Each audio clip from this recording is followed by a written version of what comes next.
DMK chief minister, ತಮಿಳುನಾಡಿನ chief minister ಹೇನಾಯವಾಗಿ ಸೋತಿದ್ದಾರೆ. Babu ವಿರುದ್ಧ ಸೋತಿರೋದು,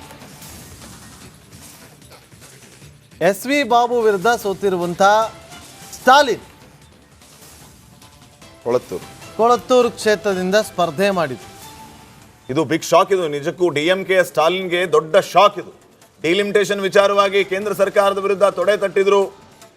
ಆಮೇಲೆ ದ್ರಾವಿಡ ಸಂಪ್ರದಾಯವನ್ನು ಉಳಿಸ್ಕೊಂಡು ಹೋಗ್ತಾರೆ, ಯಾವುದೇ ಕಾರಣಕ್ಕೂ ತೊಂದರೆ ಆಗಲ್ಲ ಅನ್ನುವಂಥ ಮಾತನ್ನ ಹೇಳ್ತಾ ಇದ್ರು. ಆದ್ರೆ ಮುಖ್ಯಮಂತ್ರಿಗಳು ತಮ್ಮ ಕ್ಷೇತ್ರವನ್ನೇ ಗಟ್ಟಿಯಾಗಿ ಉಳಿಸ್ಕೊಳ್ಳಿಲ್ಲ ಅನ್ನುವಂಥದ್ದು ನಿಜಕ್ಕೂ ಶಾಕಿಂಗ್.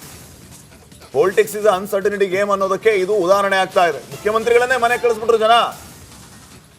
ಸ್ಟಾಲಿನ್ ಅವ್ರನ್ನೇ ಮನೆ ಕಳಿಸಿದ್ರು.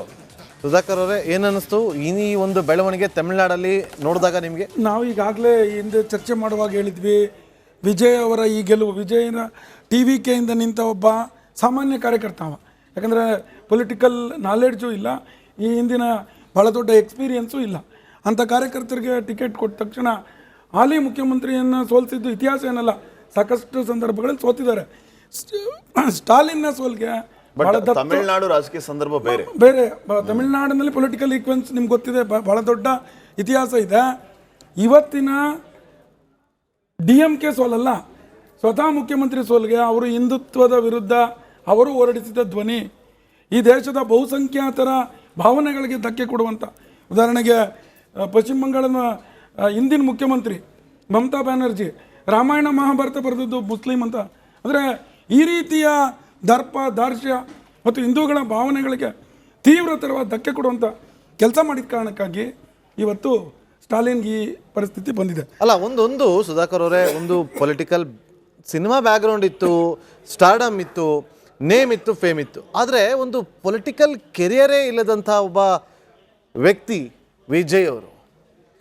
ತಮಿಳುನಾಡು ರಾಜಕೀಯ ಇವತ್ತು ಎಂಥ ಒಂದು ಇಡೀ ದೇಶಕ್ಕೆ ಸಂದೇಶವನ್ನು ಕೊಟ್ಟಿದೆ ಅಂತಂದರೆ, ಯಾವ ಕ್ಷಣದಲ್ಲೂ ಬೇಕಾದರೂ ಅದು ಪ್ರಾದೇಶಿಕ ಪಕ್ಷ ಆಗಿರ್ಬೋದು ಅಥವಾ ರಾಷ್ಟ್ರೀಯ ಪಕ್ಷ ಆಗಿರ್ಬೋದು, ಆ ಪಕ್ಷಗಳಿಗೆ ಒಂದು ಸ್ಪಷ್ಟ ಸಂದೇಶ. ಹೊಸ ಪಾರ್ಟಿ ಕಟ್ಟಿ ಅದೇನು ವರ್ಷಾನುಗಟ್ಟಲೆ ಅವರು ಹೋರಾಟವನ್ನು ಮಾಡಿ ಪ್ರತಿಭಟನೆಗಳನ್ನು ಮಾಡಿ ಜೈಲಿಗೆ ಹೋಗಿ ಇದೆಲ್ಲ ಮಾಡದೆ ನೇರವಾಗಿ ಬಂದು ಚುನಾವಣೆಗೆ ಧುಮುಕಿರೋದು. ಚುನಾವಣೆ ಘೋಷಣೆ ಆಗುತ್ತೆ ಅನ್ನೋ ಸ್ವಲ್ಪ ದಿನದ ಹಿಂದೆ ಅಷ್ಟೇ ಅವರು ಪಕ್ಷವನ್ನು ಕಟ್ಟಿ ದೊಡ್ಡ ಮಟ್ಟದಲ್ಲಿ ಪಕ್ಷ ಸಂಘಟನೆಯನ್ನು ಮಾಡಿ ಇಂಥ ಒಂದು ಗೆಲುವನ್ನು ದಾಖಲು ಮಾಡ್ತಿದ್ದಾರೆ ಅಂದರೆ ಇದು ನಿಜಕ್ಕೂ ಕೂಡ ಅಚ್ಚರಿ. ರಾಷ್ಟ್ರೀಯ ಪಕ್ಷಗಳಿಗೂ ಹಾಗೂ ಪ್ರಾದೇಶಿಕ ಪಕ್ಷಗಳಿಗೆ ಕೊಟ್ಟಂಥ ಸಂದೇಶ ಏನು? ಇದು ರಾಷ್ಟ್ರೀಯ ಪಕ್ಷ ಇರ್ಬೋದು, ಪ್ರಾದೇಶಿಕ ಪಕ್ಷ ಇರ್ಬೋದು, ನೀವು ಗಮನಿಸಿ. ಉದಾಹರಣೆಗೆ ಅದನ್ನು ಹಂಗೆ ಮಾತಾಡ್ತೀನಿ, ಅಲ್ಲೇ ಇರಲಿ ಆ ವಿಚಾರ. ಕೇರಳಂ ಎಲೆಕ್ಷನಲ್ಲಿ UDF ಪಾರ್ಟಿ ಜಯಭೇರಿಯನ್ನು ಬಾರಿಸಿದೆ. ಜಮೀರ್ ಅಹಮದ್ ಖಾನ್ ಅವರು, ನಾ ಬೆಳಗಿಂದ ಹೇಳ್ತಾ ಇದ್ದೆ, ಒಂದು ಕಡೆ CM ಟೀಮಲ್ಲಿ ಏನಿದೆ, ಒಂದು ಏಟಿಗೆ 2 ಹಕ್ಕಿಯನ್ನು ಹೊಡೆದ್ರು ಅನ್ನೋ ಹಾಗೆ ದಾವಣಗೆರೆನೂ ಕೂಡ ಗೆಲ್ಸ್ಕೊಂಬಂದ್ರು, ಆ ಕಡೆ ಕೇರಳದಲ್ಲೂ ಕೂಡ ಗೆಲ್ಸ್ಕೊಂಬಂದ್ರು. ಇಲ್ಲಿ ಯಾರ ಮೇಲೆ ಕೂಡ ಈಗ ಅಪವಾದ ಬರೋದಿಲ್ಲ. ಜಮೀರ್ ಅವರು ಇಲ್ಲಿ ಓಡಾಟವನ್ನು ಮಾಡಿಲ್ಲ, ಓಡಾಡಲಿಲ್ಲ, ಪ್ರಚಾರವನ್ನು ಮಾಡಲಿಲ್ಲ ಅಂತ ಪ್ರಶ್ನೆ ಬಂದಾಗ ನಾನು ಕೇರಳದಲ್ಲಿದ್ದೆ, 35 ಕ್ಷೇತ್ರಗಳಲ್ಲಿ ಓಡಾಟವನ್ನು ಮಾಡಿದ್ದೆ, ಕಿಲೋಮೀಟರ್ ಗಟ್ಟಲೆ ಓಡಾಡಿದೆ, ಪ್ರಚಾರ ಮಾಡಿದೆ, ಅಲ್ಲಿ ಗೆಲ್ಸ್ಕೊಂಡ್ಬಂದಿದ್ದೀವಿ ಅಂತ. ಪ್ಲೀಸ್ ನೋಡಿ, ಭಾರತದ ರಾಜಕೀಯ ಇತಿಹಾಸದಲ್ಲಿ ನೀವು ಸ್ವತಂತ್ರ ಪೂರ್ವ ನಂತರ ಏನು ಸಂವಿಧಾನ ಅಸ್ತಿತ್ವಕ್ಕೆ ಬಂದು ಫಸ್ಟ್ ಜನರಲ್ ಎಲೆಕ್ಷನ್ ಆಯಿತು, ಅಲ್ಲಿಂದ ನೀವು ಗಮನಿಸಿ, ಭಾರತದ ಪರವಾಗಿ ಕೆಲವು ಪ್ರಾಜ್ಞ ಮುಸ್ಲಿಮರು, ತಿಳುವಳಿಕೆ ಹೊಂದಿದಂಥ ಎಜುಕೇಟೆಡ್ ಮುಸ್ಲಿಮರು ಭಾರತೀಯತೆಯ ಪರವಾಗಿ, ಭಾರತದ ಪರವಾಗಿ ರಾಜಕೀಯದಲ್ಲಿ ಅವರು ತಮ್ಮ ಪಾಲ್ಗೊಳ್ಳುವಿಕೆ ಮಾಡಿದ್ದು ಉಂಟು. ಈಗ ಉದಾಹರಣೆಗೆ ನಾವು ಅಬ್ದುಲ್ ಕಲಾಂ ಅವ್ರನ್ನ ರಾಷ್ಟ್ರಪತಿ ಮಾಡಿದಾಗ ಇಡೀ ಹಿಂದೂ ಸಮಾಜ ಕೂಡ ಒಪ್ಪಿತ್ತು. ಆದರೆ ನಿಮಗೆ ಬಹುಪಾಲು ನಾಗೇಂದ್ರ ಬಾಬು ಅವರು ಹೇಳಿದಾಗೆ ಜಮೀರ್ ಅವರು ಕೇರಳದಲ್ಲೂ ಗೆಲ್ಲಿಸಿದ್ರು, ಇಲ್ಲಿಗೆ ವಾಪಸ್ ಬಂದು ಶಮನ ಮಾಡಿದರು. ಏನು ಕೇಳಿದರೆ, ಕೇರಳದಲ್ಲಿ ಕಾಂಗ್ರೆಸ್ನ ಬೆಂಬಲಿಸುವಂಥ ಮುಸ್ಲಿಮರು ಪಶ್ಚಿಮ ಬಂಗಾಳದಲ್ಲಿ TMCಯನ್ನು ಬೆಂಬಲಿಸ್ತಾರೆ. ನೀವು ಗಮನಿಸಿ, ಇಂದಿನ 15 ವರ್ಷ ಚುನಾವಣೆಯ ಇತಿಹಾಸದಲ್ಲಿ TMCಗೆ ಹೆಚ್ಚು ಮುಸ್ಲಿಮರ ಮತ ಹೋಗಿದೆ, ಕಾಂಗ್ರೆಸ್ಗಿಲ್ಲ, ಕಡಿಮೆ ಮತ. ಅದೇ ನಿಮಗೆ ತಮಿಳುನಾಡಲ್ಲಿ ನೀವು ಕಾಂಗ್ರೆಸ್ಗಿಂತ ಮುಸ್ಲಿಮರು ಹೆಚ್ಚು ಮತ ಹಾಕೋದು ಸ್ಟಾಲಿನ್ ಅಥವಾ DMKಗೆ. ಅದೇ ರೀತಿ ನೀವು ಕರ್ನಾಟಕದಲ್ಲಿ ಬನ್ನಿ, ಇಲ್ಲಿ SDPIಗೆ ನೀವು ಓಟ್ ಕೊಟ್ಟರು ಕೂಡ ಯಾಕೆ ಇವತ್ತು ಸಮರ್ಥ ಗೆದ್ದಿದ್ದಾರೆ ಕೇಳಿದರೆ, ನಿಮಗೆ ನೆನಪಿರಲಿ, ಮುಸ್ಲಿಮರು, ಬಹುಪಾಲು ಮುಸ್ಲಿಮರು ಪ್ರಾಜ್ಞ ರಾಷ್ಟ್ರೀಯತೆಯನ್ನು ಒಪ್ಪುವ ಕೆಲವು ಮುಸ್ಲಿಮರನ್ನು ಹೊರತುಪಡಿಸ್ತಾರೆ, ಉಳಿದೆಲ್ಲ ಭಾರತಕ್ಕೆ 2ನೇ ದರ್ಜೆ ಕೊಡ್ತಾರೆ. ಯಾವ ಪಕ್ಷ ಭಾರತಕ್ಕೆ 2ನೇ ದರ್ಜೆಯ ಸ್ಥಾನವನ್ನು ಕೊಡುತ್ತೋ, ಅಥವಾ ಭಾಳ ಸ್ಪಷ್ಟವಾಗಿ ಹೇಳ್ಬೇಕಂದ್ರೆ ಮುಸ್ಲಿಮರನ್ನು, ಅಂದರೆ ಪರದೇಶದ ಮುಸ್ಲಿಮರನ್ನು, ಉದಾಹರಣೆಗೆ ಪಾಕಿಸ್ತಾನ, ಬಾಂಗ್ಲಾದೇಶದ ಮುಸ್ಲಿಮರನ್ನು ಯಾರು ಓಲೈಸ್ತಾರೋ ಅವರನ್ನು ಸಪೋರ್ಟ್ ಮಾಡೋ ಪಕ್ಷಕ್ಕೆ ಮಾತ್ರ ಇದು ವೋಟ್ ಮಾಡುತ್ತೆ. ಮುಸ್ಲಿಮರ ಸ್ಟ್ರಾಟಜಿ ಇದು. ಕಾಂಗ್ರೆಸ್ ಪರವಾಗಿ ಅವರು ಇದ್ದ ಮೇಲೆ ನೀವು ಒಪ್ಕೊಳ್ಳೋಣ. ಆದ್ರೆ ನಾವೊಂದಷ್ಟು ಚರ್ಚೆಗಳನ್ನು ಕೂಡ ಮಾಡ್ತಾ ಇದ್ವಿ ಇವತ್ತಿಂದಲ್ಲ, ಈ ಬೈ ಎಲೆಕ್ಷನ್ ಆರಂಭ ಆದಾಗಿನಿಂದಲೂ ಕೂಡ. ಯಾವಾಗ ಮುಸ್ಲಿಂ ಸಮುದಾಯಕ್ಕೆ ಟಿಕೆಟ್ ಕೊಡ್ಲಿಲ್ಲೋ ಇಡೀ ಮುಸ್ಲಿಂ ಸಮುದಾಯ ಬಂಡ ಹೇಳುವಂತ ಕೆಲಸಗಳಾಗುತ್ತೆ. ಆ ಒಂದು ಪೆಟ್ಟು ಇಡೀ ರಾಜ್ಯದ ಮೇಲೆ ಪರಿಣಾಮ ಬೀರುತ್ತೆ. ಹಾಗೇನು ಮಾಡ್ತಾರೆ ನಮಗೆ ಗೊತ್ತಿರೋ ಹಂಗೆ, ಇದು ಸತ್ಯನೋ ಸುಳ್ಳೋ ಗೊತ್ತಿಲ್ಲ, ಆದರೆ ಒಂದು ಮೂಲಗಳಿಂದ ಸಿಕ್ಕಿರೋ ಮಾಹಿತಿ, ಈ ಮುಸ್ಲಿಂ ಲೀಡರ್ಗಳೆಲ್ಲ ಸೇರಿಕೊಂಡು ಈಗ ಕಾಂಗ್ರೆಸ್ನವರು ನಮಗೆ ಅನ್ಯಾಯ ಮಾಡ್ತಾ ಇದೆ ಅಂತ ಹೇಳಿದಾಗ ನಾವು ಅಲ್ಲಿಂದ ಹೊರಗಡೆ ಬಂದರೆ ವಾಟ್ ನೆಕ್ಸ್ಟ್, ನಾವೇನು ಮಾಡಬೇಕು? ಇಷ್ಟು ದಿವಸ ನಾವು ಕಾಂಗ್ರೆಸ್ ಪರವಾಗಿ ನಿಂತು ಹೋರಾಡಿ ಇಷ್ಟೆಲ್ಲ ಅವರಿಗೆ ಗೆಲುವನ್ನು ತಂದು ಕೊಟ್ಟಿದ್ದೀವಿ. ಇಂಥ ಸಂದರ್ಭದಲ್ಲಿ ನಾವು ಅವರನ್ನು ಕೈಬಿಟ್ಟು ನಾವು ಆಚೆ ಕಡೆ ಬಂದು ಹೊಸ ಪಾರ್ಟಿ ಕಟ್ಟಕ್ಕಾಗತ್ತಾ? ನಮ್ಮ ಅಸ್ತಿತ್ವ ಏನು ಅನ್ನೊಂದು ಪ್ರಶ್ನೆ ಅವರಲ್ಲೇ ಉದ್ಭವ ಆಗುತ್ತೆ. ಈಗಾಗಲೇ ಪ್ರಯತ್ನಗಳು ಶುರುವಾಗ್ಬಿಟ್ಟಿದೆ. ಈಗ ನೋಡಿ, ಮಹಾರಾಷ್ಟ್ರದ ಲೋಕಲ್ ಬಾಡಿ ಚುನಾವಣೆ ನೋಡಿದ್ವಿ. ಅದರಲ್ಲಿ ಏನಾಯಿತು, ಮಲೆಗಾಮಲ್ಲಿ ಯಾರು ಬಂದರು? ಇಸ್ಲಾಂ ಪಾರ್ಟಿ ಅಂತ ಹೊಸ ಪಾರ್ಟಿ, ಅದಕ್ಕೆ ಇವರು ಬಹುಮತ ತಗೊಂಡ್ಬಂದರು. ಎಲ್ಲೆಲ್ಲಿ ಈ ಥರ ಪಾರ್ಟಿಗಳಲ್ಲಿ AIMIM, ಇವತ್ತು ಒವೈಸಿಯ ಪಾರ್ಟಿ ಯಾವುದು? ಅದನ್ನು ಮುಸ್ಲಿಂ ಪಾರ್ಟಿ. ಅಲ್ಲಿಗೆ ಎಲ್ಲ ಕಡೆಗೂ ಮುಸಲ್ಮಾನರು ಓಟ್ ಆಗ್ತಾ ಇದ್ದಾರೆ. ಇವತ್ತು ವೆಸ್ಟ್ ಬೆಂಗಾಲಲ್ಲಿ ಹುಮಾಯೂನ್ ಕಬೀರ್ ಒಂದು ಹೊಸ ಇದನ್ನ ಪಕ್ಷವನ್ನ ಮಾಡಿದ್ರು. ಹೇಗೆ ಅವ್ರಿಗೆ ಧೈರ್ಯ ಬಂತು ಮಾಡೋದಕ್ಕೆ? ಈಗ SDP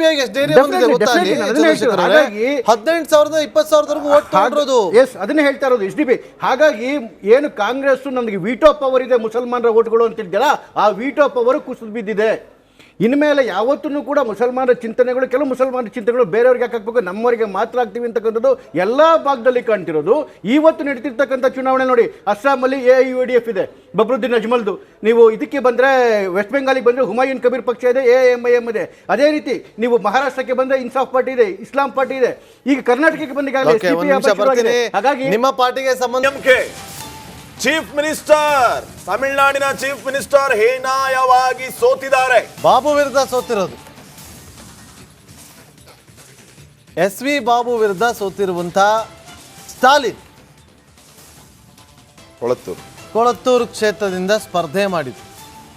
ಇದು ಬಿಗ್ ಶಾಕ್. ಇದು ನಿಜಕ್ಕೂ DMK ಸ್ಟಾಲಿನ್ಗೆ ದೊಡ್ಡ ಶಾಕ್. ಇದು ಡಿಲಿಮಿಟೇಷನ್ ವಿಚಾರವಾಗಿ ಕೇಂದ್ರ ಸರ್ಕಾರದ ವಿರುದ್ಧ ತೊಡೆ ತಟ್ಟಿದ್ರು. ಆಮೇಲೆ ದ್ರಾವಿಡ ಸಂಪ್ರದಾಯವನ್ನು ಉಳಿಸ್ಕೊಂಡು ಹೋಗ್ತಾರೆ, ಯಾವುದೇ ಕಾರಣಕ್ಕೂ ತೊಂದರೆ ಆಗಲ್ಲ ಅನ್ನುವಂಥ ಮಾತನ್ನ ಹೇಳ್ತಾ ಇದ್ರು. ಆದ್ರೆ ಮುಖ್ಯಮಂತ್ರಿಗಳು ತಮ್ಮ ಕ್ಷೇತ್ರವನ್ನೇ ಗಟ್ಟಿಯಾಗಿ ಉಳಿಸ್ಕೊಳ್ಳಿಲ್ಲ ಅನ್ನುವಂಥದ್ದು ನಿಜಕ್ಕೂ shocking. Politics is uncertainty game ಅನ್ನೋದಕ್ಕೆ ಇದು ಉದಾಹರಣೆ ಆಗ್ತಾ ಇದೆ. ಮುಖ್ಯಮಂತ್ರಿಗಳನ್ನೇ ಮನೆ ಕಳಿಸ್ಬಿಟ್ರು ಜನ, ಸ್ಟಾಲಿನ್ ಅವ್ರನ್ನೇ ಮನೆ ಕಳಿಸಿದ್ರು. ಸುಧಾಕರ್ ಅವರೇ, ಏನನ್ನಿಸ್ತು ಈ ಒಂದು ಬೆಳವಣಿಗೆ ತಮಿಳುನಾಡಲ್ಲಿ ನೋಡಿದಾಗ ನಿಮಗೆ? ನಾವು ಈಗಾಗಲೇ ಹಿಂದೆ ಚರ್ಚೆ ಮಾಡುವಾಗ ಹೇಳಿದ್ವಿ, ವಿಜಯ್ ಅವರ ಈ ಗೆಲುವು, ವಿಜಯನ TVKಯಿಂದ ನಿಂತ ಒಬ್ಬ ಸಾಮಾನ್ಯ ಕಾರ್ಯಕರ್ತ ಅವ. ಯಾಕಂದರೆ ಪೊಲಿಟಿಕಲ್ ನಾಲೆಡ್ಜು ಇಲ್ಲ, ಈ ಹಿಂದಿನ ಭಾಳ ದೊಡ್ಡ ಎಕ್ಸ್ಪೀರಿಯನ್ಸು ಇಲ್ಲ. ಅಂಥ ಕಾರ್ಯಕರ್ತರಿಗೆ ಟಿಕೆಟ್ ಕೊಟ್ಟ ತಕ್ಷಣ ಹಾಲಿ ಮುಖ್ಯಮಂತ್ರಿಯನ್ನು ಸೋಲಿಸಿದ್ದು ಇತಿಹಾಸ ಏನಲ್ಲ, ಸಾಕಷ್ಟು ಸಂದರ್ಭಗಳಲ್ಲಿ ಸೋತಿದ್ದಾರೆ. ಸ್ಟಾಲಿನ್ನ ಸೋಲ್ಗೆ ತಮಿಳುನಾಡು ರಾಜಕೀಯ ಸಂದರ್ಭ ಬೇರೆ. ತಮಿಳುನಾಡಿನಲ್ಲಿ ಪೊಲಿಟಿಕಲ್ ಈಕ್ವೆನ್ಸ್ ನಿಮ್ಗೆ ಗೊತ್ತಿದೆ, ಭಾಳ ದೊಡ್ಡ ಇತಿಹಾಸ ಇದೆ. ಇವತ್ತಿನ DMK ಸೋಲಲ್ಲ, ಸ್ವತಃ ಮುಖ್ಯಮಂತ್ರಿ ಸೋಲ್ಗೆ ಅವರು ಹಿಂದುತ್ವದ ವಿರುದ್ಧ ಅವರು ಹೊರಡಿಸಿದ ಧ್ವನಿ, ಈ ದೇಶದ ಬಹುಸಂಖ್ಯಾತರ ಭಾವನೆಗಳಿಗೆ ಧಕ್ಕೆ ಕೊಡುವಂಥ. ಉದಾಹರಣೆಗೆ ಪಶ್ಚಿಮ ಬಂಗಾಳದ ಹಿಂದಿನ ಮುಖ್ಯಮಂತ್ರಿ ಮಮತಾ ಬ್ಯಾನರ್ಜಿ ರಾಮಾಯಣ ಮಹಾಭಾರತ ಬರೆದದ್ದು ಮುಸ್ಲಿಂ ಅಂತ. ಅಂದರೆ ಈ ರೀತಿಯ ದರ್ಪ ದಾರ್ಷ್ಯ ಮತ್ತು ಹಿಂದೂಗಳ ಭಾವನೆಗಳಿಗೆ ತೀವ್ರತರವಾದ ಧಕ್ಕೆ ಕೊಡುವಂಥ ಕೆಲಸ ಮಾಡಿದ ಕಾರಣಕ್ಕಾಗಿ ಇವತ್ತು ಸ್ಟಾಲಿನ್ಗೆ ಈ ಪರಿಸ್ಥಿತಿ ಬಂದಿದೆ. ಅಲ್ಲ, ಒಂದು ಸುಧಾಕರ್ ಅವರೇ, ಒಂದು ಪೊಲಿಟಿಕಲ್ ಸಿನಿಮಾ ಬ್ಯಾಕ್ಗ್ರೌಂಡ್ ಇತ್ತು, ಸ್ಟಾರ್ಡಮ್ ಇತ್ತು, ನೇಮ್ ಇತ್ತು, ಫೇಮ್ ಇತ್ತು. ಆದರೆ ಒಂದು ಪೊಲಿಟಿಕಲ್ ಕೆರಿಯರೇ ಇಲ್ಲದಂಥ ಒಬ್ಬ ವ್ಯಕ್ತಿ ವಿಜಯ್ ಅವರು. ತಮಿಳುನಾಡು ರಾಜಕೀಯ ಇವತ್ತು ಎಂಥ ಒಂದು ಇಡೀ ದೇಶಕ್ಕೆ ಸಂದೇಶವನ್ನು ಕೊಟ್ಟಿದೆ ಅಂತಂದರೆ, ಯಾವ ಕ್ಷಣದಲ್ಲೂ ಬೇಕಾದರೂ ಅದು ಪ್ರಾದೇಶಿಕ ಪಕ್ಷ ಆಗಿರ್ಬೋದು ಅಥವಾ ರಾಷ್ಟ್ರೀಯ ಪಕ್ಷ ಆಗಿರ್ಬೋದು, ಆ ಪಕ್ಷಗಳಿಗೆ ಒಂದು ಸ್ಪಷ್ಟ ಸಂದೇಶ. ಹೊಸ ಪಾರ್ಟಿ ಕಟ್ಟಿ, ಅದೇನು ವರ್ಷಾನುಗಟ್ಟಲೆ ಅವರು ಹೋರಾಟವನ್ನು ಮಾಡಿ, ಪ್ರತಿಭಟನೆಗಳನ್ನು ಮಾಡಿ, ಜೈಲಿಗೆ ಹೋಗಿ ಇದೆಲ್ಲ ಮಾಡದೆ ನೇರವಾಗಿ ಬಂದು ಚುನಾವಣೆಗೆ ಧುಮುಕಿರೋದು. ಚುನಾವಣೆ ಘೋಷಣೆ ಆಗುತ್ತೆ ಅನ್ನೋ ಸ್ವಲ್ಪ ದಿನದ ಹಿಂದೆ ಅಷ್ಟೇ ಅವರು ಪಕ್ಷವನ್ನು ಕಟ್ಟಿ ದೊಡ್ಡ ಮಟ್ಟದಲ್ಲಿ ಪಕ್ಷ ಸಂಘಟನೆಯನ್ನು ಮಾಡಿ ಇಂಥ ಒಂದು ಗೆಲುವನ್ನು ದಾಖಲು ಮಾಡ್ತಿದ್ದಾರೆ ಅಂದರೆ ಇದು ನಿಜಕ್ಕೂ ಕೂಡ ಅಚ್ಚರಿ. ರಾಷ್ಟ್ರೀಯ ಪಕ್ಷಗಳಿಗೂ ಹಾಗೂ ಪ್ರಾದೇಶಿಕ ಪಕ್ಷಗಳಿಗೆ ಕೊಟ್ಟಂಥ ಸಂದೇಶ ಏನು? ಇದು ರಾಷ್ಟ್ರೀಯ ಪಕ್ಷ ಇರ್ಬೋದು, ಪ್ರಾದೇಶಿಕ ಪಕ್ಷ ಇರ್ಬೋದು, ನೀವು ಗಮನಿಸಿ. ಉದಾಹರಣೆಗೆ ಅದನ್ನು ಹಂಗೆ ಮಾತಾಡ್ತೀನಿ, ಅಲ್ಲೇ ಇರಲಿ ಆ ವಿಚಾರ. ಕೇರಳಂ ಎಲೆಕ್ಷನಲ್ಲಿ UDF ಪಾರ್ಟಿ ಜಯಭೇರಿಯನ್ನು ಬಾರಿಸಿದೆ. ಜಮೀರ್ ಅಹಮದ್ ಖಾನ್ ಅವರು, ನಾ ಬೆಳಗಿಂದ ಹೇಳ್ತಾ ಇದ್ದೆ, ಒಂದು ಕಡೆ CM ಟೀಮಲ್ಲಿ ಏನಿದೆ, ಒಂದು ಏಟಿಗೆ 2 ಹಕ್ಕಿಯನ್ನು ಹೊಡೆದ್ರು ಅನ್ನೋ ಹಾಗೆ ದಾವಣಗೆರೆನೂ ಕೂಡ ಗೆಲ್ಸ್ಕೊಂಬಂದ್ರು, ಆ ಕಡೆ ಕೇರಳದಲ್ಲೂ ಕೂಡ ಗೆಲ್ಸ್ಕೊಂಬಂದ್ರು. ಇಲ್ಲಿ ಯಾರ ಮೇಲೆ ಕೂಡ ಈಗ ಅಪವಾದ ಬರೋದಿಲ್ಲ. ಜಮೀರ್ ಅವರು ಇಲ್ಲಿ ಓಡಾಟವನ್ನ ಮಾಡಿಲ್ಲ, ಓಡಾಡಲಿಲ್ಲ, ಪ್ರಚಾರವನ್ನ ಮಾಡಲಿಲ್ಲ ಅಂತ ಪ್ರಶ್ನೆ ಬಂದಾಗ ನಾನು ಕೇರಳದಲ್ಲಿದ್ದೆ, 35 ಕ್ಷೇತ್ರಗಳಲ್ಲಿ ಓಡಾಟವನ್ನ ಮಾಡಿದ್ದೆ, ಕಿಲೋಮೀಟರ್ ಗಟ್ಟಲೆ ಓಡಾಡಿದೆ, ಪ್ರಚಾರ ಮಾಡಿದೆ, ಅಲ್ಲಿ ಗೆಲ್ಸ್ಕೊಂಡ್ ಬಂದಿದ್ದೀವಿ ಅಂತ. ಪ್ಲೀಸ್ ಪ್ಲೀಸ್ ನೋಡಿ, ಭಾರತದ ರಾಜಕೀಯ ಇತಿಹಾಸದಲ್ಲಿ ನೀವು ಸ್ವತಂತ್ರ ಪೂರ್ವ ನಂತರ ಏನು ಸಂವಿಧಾನ ಅಸ್ತಿತ್ವಕ್ಕೆ ಬಂದು ಫಸ್ಟ್ ಜನರಲ್ ಎಲೆಕ್ಷನ್ ಆಯಿತೋ ಅಲ್ಲಿಂದ ನೀವು ಗಮನಿಸಿ, ಭಾರತದ ಪರವಾಗಿ ಕೆಲವು ಪ್ರಾಜ್ಞ ಮುಸ್ಲಿಮರು, ತಿಳುವಳಿಕೆ ಹೊಂದಿದಂಥ ಎಜುಕೇಟೆಡ್ ಮುಸ್ಲಿಮರು ಭಾರತೀಯತೆಯ ಪರವಾಗಿ, ಭಾರತದ ಪರವಾಗಿ ರಾಜಕೀಯದಲ್ಲಿ ಅವರು ತಮ್ಮ ಪಾಲ್ಗೊಳ್ಳುವಿಕೆ ಮಾಡಿದ್ದು ಉಂಟು. ಈಗ ಉದಾಹರಣೆಗೆ ನಾವು ಅಬ್ದುಲ್ ಕಲಾಂ ಅವ್ರನ್ನ ರಾಷ್ಟ್ರಪತಿ ಮಾಡಿದಾಗ ಇಡೀ ಹಿಂದೂ ಸಮಾಜ ಕೂಡ ಒಪ್ಪಿತ್ತು.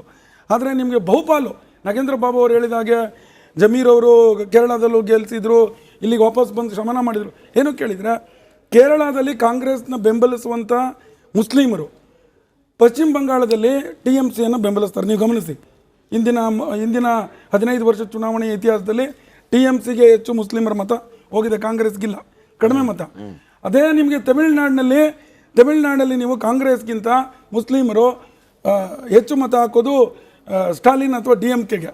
ಅದೇ ರೀತಿ ನೀವು ಕರ್ನಾಟಕದಲ್ಲಿ ಬನ್ನಿ, ಇಲ್ಲಿ SDPಗೆ ನೀವು ಓಟ್ ಕೊಟ್ಟರು ಕೂಡ ಯಾಕೆ ಇವತ್ತು ಸಮರ್ಥ ಗೆದ್ದಿದ್ದಾರೆ ಕೇಳಿದರೆ, ನಿಮಗೆ ನೆನಪಿರಲಿ, ಮುಸ್ಲಿಮರು, ಬಹುಪಾಲು ಮುಸ್ಲಿಮರು, ಪ್ರಾಜ್ಞ ರಾಷ್ಟ್ರೀಯತೆಯನ್ನು ಒಪ್ಪುವ ಕೆಲವು ಮುಸ್ಲಿಮರನ್ನು ಹೊರತುಪಡಿಸ್ತಾರೆ, ಉಳಿದೆಲ್ಲ ಭಾರತಕ್ಕೆ 2ನೇ ದರ್ಜೆ ಕೊಡ್ತಾರೆ.